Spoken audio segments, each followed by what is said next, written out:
I'm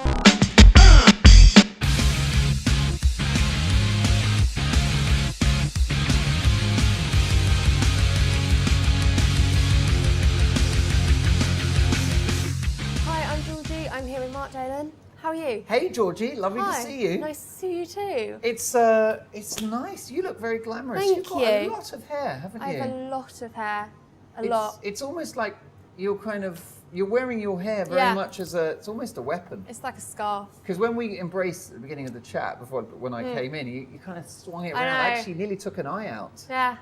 But it's very perfect. nice. I'd like to Thank have that you. much hair, I think. You wouldn't. It's horrible thing. Really? I have considered having hair extensions because it's what everyone's doing. Cheryl's doing it.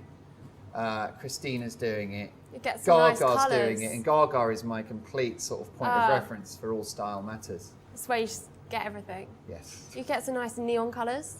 Yeah, I think so. Why? Brilliant. Because she's got production value. Yeah, I think some. What do they call those high heels, which are kind of?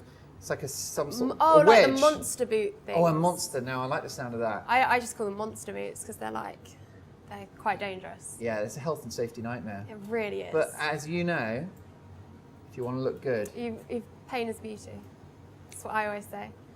whenever anybody says like a catchphrase or a one-liner, they get a high five. Oh, nice. And I've not done that today, and I've been chatting with a lot of people, so you're the first recipient of a I'm high honoured. five. I'm just I think absolutely there's honoured. more coming. Okay. So, how's your show? You're setting up for your Edinburgh show? Yeah, really excited. It's 2 weeks to go, and it's a weird time for the comedians, I think, because you can kind of change everything, but then again, maybe it's way too late. It's that sort of weird window. It's a sort of slightly like when you're doing your A-levels or something, and the Easter holidays. It's that last opportunity to kind of really attack it. So and you're walking around thinking, right, it's 14 days till the first show. And everything I do now could influence how brilliant it's going to be. And I think that's what's nice about finally, when it arrives, it's just getting on with it. It's a lot like, the problem with it is that you carry it around with you all the time. Yeah, I imagine that's quite hard. Yeah, because you could be, at any moment, you're on the bus, it's like, you should be working on your Edinburgh show. Yeah. Do you know what I mean? You're eating dinner, well, you should have a little notebook next to you. You're making sweet, sweet love to your partner. And now I've had to, obviously it's a rare occurrence anyway, but I'm married with 2 kids, so it's almost completely stopped. But when it happens, such as anniversaries or a leap year, I have a dictaphone. Oh, really? Yeah, and I'll just interrupt the moment. I'm saying, I'm really sorry about this, but I've just had an idea for a topical gag about Andy Murray. Do you mind? In the dictaphone. Just go away. And then I get back to... So when do you feel like you've had that moment with, oh my God, I'm going to use this in my show, it's a really good idea? Really good question. Sometimes, well, if it happens just before you go on stage, then it's normally a disaster. Because whenever I've done it, I find that the spontaneous gag idea 2 minutes before showtime is what I would describe as fool's gold.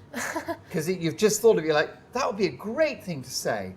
Well, I'm just about to go on, that'd be great, wouldn't it? And you go on in a flurry and you ignore all of the wonderful pre-prepared stuff that's tried and tested, and you go, hey, great to be in a Pink room. Pink is my favourite pop star. And you're like, as you're saying it, you're thinking, it's really bad, this idea I've had. So I think if you just think of a joke and you go straight on stage, that can be quite tricky. But do you know what?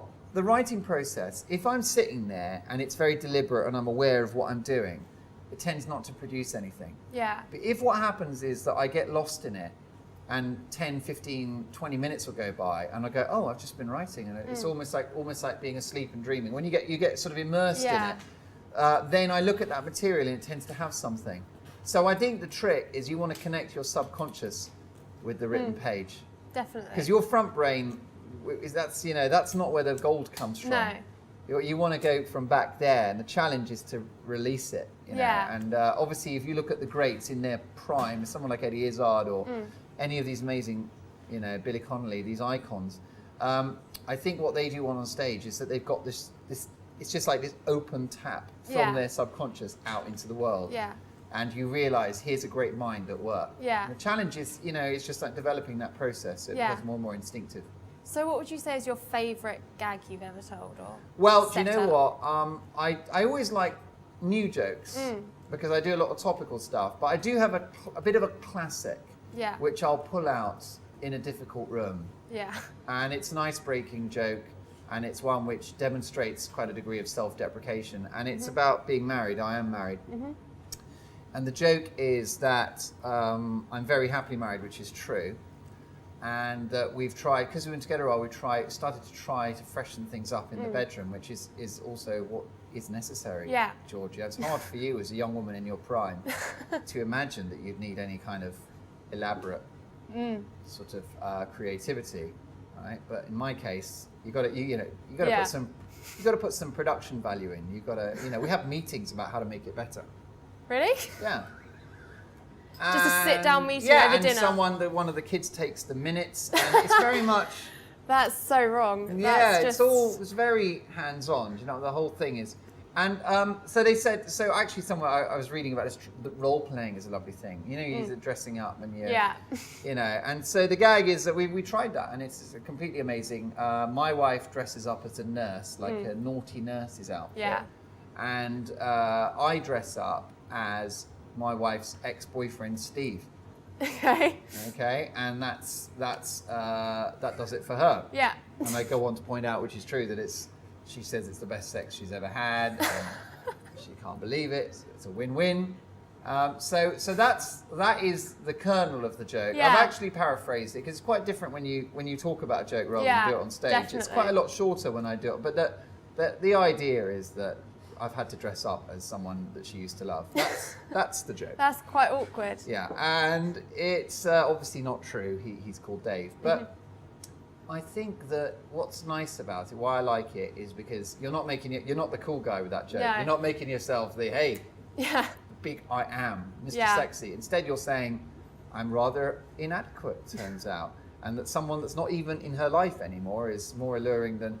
And I just think so. Self-deprecation is very much I've got a whole bunch of comedy heroes, but one of them is Woody Allen, and obviously central to Woody Allen's humour is self-deprecation, and he's constantly apologising for himself.